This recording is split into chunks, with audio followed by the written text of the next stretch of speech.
बाप रे कैसे कैसे तो चुरा लोका के खेत में लात लगौनिया कहिए से हमारा मन करता है पालक आ चौराई के साग खाए के और नतिया बुढ़ा चिरकुटा से कहूँ मी कि अजी चाचा जी तन के सागा में से खोट के दे देव जी तो कहते तारे खातिर का बोले तारे मुँह चोखबा की खैबू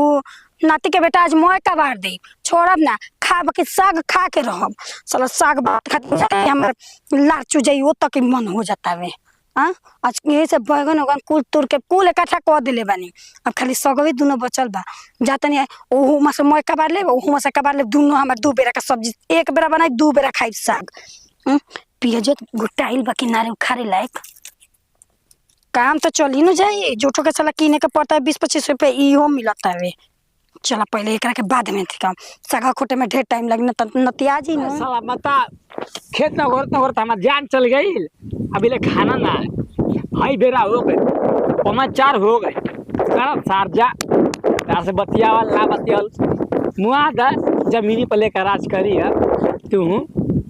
2-4 को नूरी लेके का पीले तरह से साला ते नहीं आके गुंडागर्दी करता सब खुले तुरंत 2 मिनट में नेवार जी साठ अंदाज जी तुरंत दूसरे के खाली एथी पर रंगदार बनता लोग कोटा के चाउर मिलता खा खा के उफर देता साला देने का है बाबू जी है ना हाँ है ना ठीक है यार बोला का कहते रे का कहता नहीं मतलब के जाम बिना खैले मुई ना खैले मुही पियर साला मैं नुकसान होता का नुकसान होता घोड़सा पर आवतन सका घुड़साई कुल आते सो में घोड़साइन हां साला मर जीता जमीनिया पर आज करिए से लेके ले लिए का है कैसे कुल बात करेला कैसे मर जीबा तू हमरा रहते बे खैले मर जी साला ते नहीं तो तारा ई नहीं के जब भूख लगा तो चल नहीं घरे खाए एक हिम्मत कर था डेगवा बढ़ावे के देखा बढ़ा के जा हमें जाओ कर जा खा के आइयो आराम से आराम को घरे जो तेजो कहां जाई हम खा के आते बन जो खेत पे आ जाओ खेत में जाते खा के आराम को के आइयो जो हम जल्दी तुरंत लेकिन हमरे संग के कहां जाए के बाटे कहता शुरू हो जाता वीडियो कॉल बतिया के चक्कर में जा लो तालो के जा ठीक है हम जाते सारा पे रही दुश्मने हम पैदा कर देने अपना घर में मुआ दी कहियो हमरा के खैले बाप रे बाप कहीं बाड़ा सनन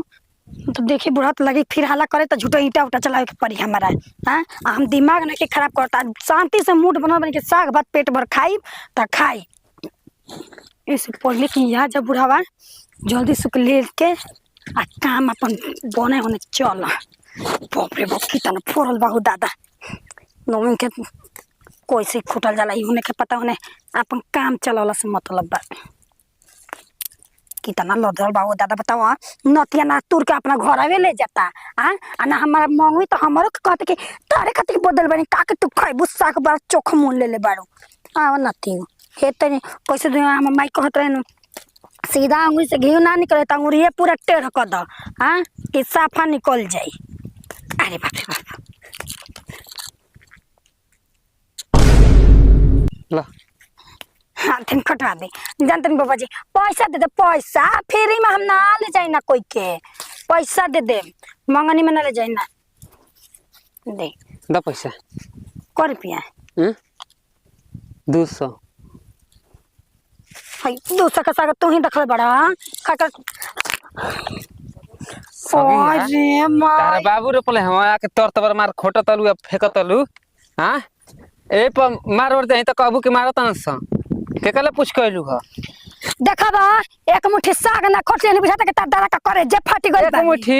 हां हम तार घर वाले जाके कुछ ले ले बिना पूछले त कैसन लगी ना तो जैसे कि ना लेवे लो अरे तारे तार बाप नु आके 1 लीटर दूध लेके गमा एक तो पैसा ना दियाई केने पैसा पूछ के अकेला पूछ के तो पूछ के तारे कहता के तोहरे मुंह बखाई के चोटी लेखा के गप से लगबे कल हबा करे लगता के तोहरे खातिर पलबा और कोई घर में आदमी नहीं खा ना नहीं खान हां आदमी के ठिका बने हम खाए के तन मन को 10 ले लेन त कोना फटा गई गोराई पर घमंड करतलू खत्म मजे गोरैया ए देखी खबरदार गोराई देखे कते हम भत्तार अभी जियाता बुझा गई भत्तार जो तो भत्तार के खेत में कबरवा जे हमारा खेत में जरूरी नहीं के तारा लेखा मेरा हमर घर बालिश हनो बालिश आई ह कब दुआरा पर मुड़िया गोत के नदी में ना चढ़ त फिर बात तू हमर दुआरा पर ना आइबू का का कर हम तार दुआरा पर तो हम के करता तार दुआरा पर ना जाए हम हो तार दुआरा पर ना जाए ना आई हो ई रोड पे जात नहीं तो पड़ गलन तो खेत में अच्छा रोड ह तू कब ना जाए रोड ह नहीं तो हम तारा पर थूक रोड ह रोड ना त का हां पागल रोड ह कच कच कच कच कच करी गई तक हमर दिमाग खराब हो जाई। को खाना ना खइला ह खाना में का खाई हां खाना टेंशन के मारे घोटाता। टेंशन का है देख ई आके फटाफट मार लगा के सगवा जियार भइल रे। ये कब के खोट के फेकली है अबे हम ना फेकलिए जी। मार द ये मेहनत करे ना अगर मार दिहनी तो सोच ले, तो सगवा मार दिहनी तो केस कर देम। केस करबू का खइले हो जे त मार दू थप्पड़ पहले करबे मार दू थप्पड़ हमारे केस ना होखेला। अरे ढेर बैठा मर्दन का सुनवाई नहीं किया जितना मेहरा रूम के बाद। एकर मतलब कि मर्द भाड़ में जैसा ना और हाँ ऐसी बस हाँ और न तका ई कोनो है ना देखी कि दूसरा के तू हमार खेत में जियान कइले बड़े ओकर भरपाई। अच्छा त मांगू के अच्छा चल तन काम से दित का तोरे मुंह चक बेल के खुर्रा। हां त रुपया त हमार खे हां हमार त का हो जाई ना का हो जाई बोले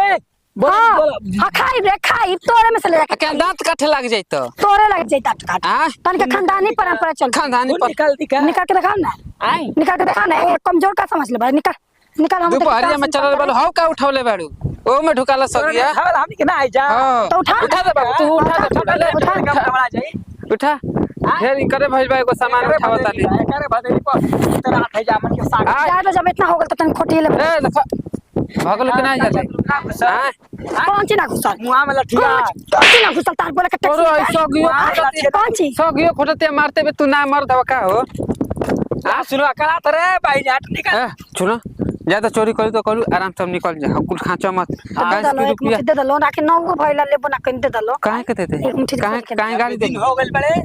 तू दे पूरा गांव में हाला होई तू दे बुका हमने के कौन ची दे हां कुछ मतलब तो चोखा बड़ा कुछ तू चोख भज वालू लेबू कुछ ज्यादा लो एक मुट्ठी ले ए देखो कद ना चल जा चल जा तो कुछ बोला बाबा बोले तो बोला आंख मार रे चल जाना तक गोरे गोरे मुखड़े पर तेरे चप्पल जूता केतना बुढ़ा पे मौगाई तरह नीचे से फेंचकुल फेंके जाई तन गिरावा तो गिरावा असल के बात असल के हाँ? ए देखा पर असल मत जाइया तो का कर ठीक बा मार दे तू चप्पल मारा गिन के मारा ई बड़ी फालतू बोलती है मारा मारा मन ना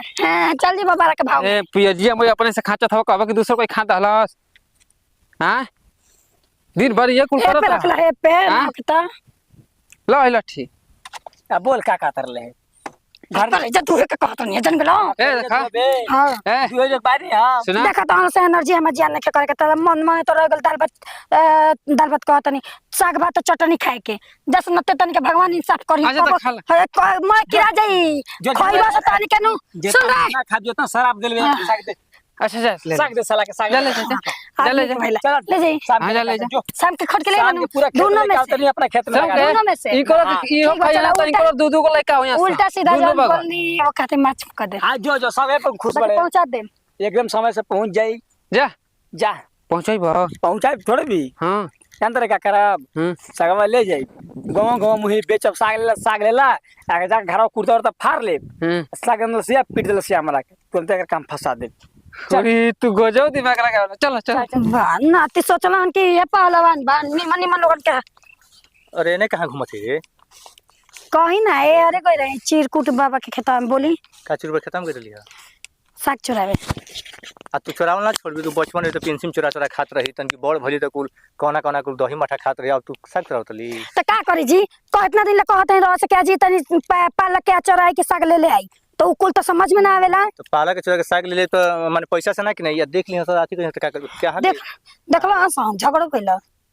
झोरो होला ना हाँ। ले लिए यतिया ना तो इज्जत का लेनी हां एकदम ऐसा टाइट को दनी बाप बेटन के कि मजबूर के लास्ट में पहुंच के लोग नहीं के सगिया उन्हीं खेता उन्हीं के टाइट तो केली है तू और का जी कैसे कह जा चोरा चोरियो करलो से सीना जरी ओही में कहां मानी तो तू चोरिए करबी और कोनो काम ना करबी कौन काम अब ऐसे बने काम का हो जी आके एक बेरा के सब्जी के पैसा बचाओ तनी और रोज परसों में 150 चोरा चोरा धरते ओकर पैसा किनल ना रही हैं आता तो सही 50 छोड़ा ही वाला रोना के हम चोरा ले तनी छोड़ना नहीं 10 रुपए का हिसाब लेना कहां हिसाब देबल 10 रुपए के काहे ना अभी सुबेरे मांगू क्या जी नमक लिया एक बार कहते ले 10 रुपया 5 रुपया मांगा 5 रुपया रख दिए आ जाके अपना माई लोग पे उड़ावे नहीं तो ना हिसाब लेता हूं खाओ अब कोना माई पुलाव तने माई हमर ठेल बलिसन नहीं अब हम ओला छुपल बावे मने कहां कहत नहीं कि जते टोपल में तो टोपल रहे दी ठीक बन तो घरे में हमर टाइम ना तो लगी माई के देखतली देख काहे नहीं कि देख जी हम आज के लोगों ने खान बतावेला का बतालो बता बहुत बा कौन रे बढ़िया करतूत कहीं ना एक एगो खबरिया मिलेला हमरा अच्छा ठीक बा चल आज चोराओ मत मान ले कि गांव में हल्ला कर यहाँ से कौनो बात ना हाला का करें से इतना लोनी है बाप बेटल से इतना लोनी है माफी मांगे के जगह पे लड़ाई कर लेनी है अरे तो लड़ाई कहता होगी ना कैली ह फिर गांव में जाके का करी हसन समझ कुछ ना करिए सा चोटी कहला निकल सा बाप बेटा दोनों कहला सन के चल हम खोट के लिए आवतन इतना सारा पिए देनी है खुश को के कहता बुढ़वा के लेके आवतन चल अरे पगली तो वाली यार कहां ले भेल गेल खेते में तू आइल बा संग संग चोरावे ना समझावे अरे मतलब चरावे बनी एक पैसा हाँ। देनी फैन से अगला बोले फैन से अगला खेते में बालू ना भगलू जाता रहनी हम मत जा ना बेटा तो ले ले वाला कर चलो ले बिया अरे हतना समझ को जियान कर देला या बा ले गेलो तू ले गेलो ले गए ना ले जाता नाती के बेटा तो हो ओजे जाना फेंक देनी चले समझावा चोटी में हैरान लेके आइल बड़ा चोटिन ले बनी मत पिंसिम चरा के खात रहे फिर तो चोटिन बैठले ना खाली एक बड़ बोलते इकड़ा खा लगल चेहरा खाली एकर गोर बैठे बोली बोल है नहीं क्या बोले चल अच्छा ये क्या दी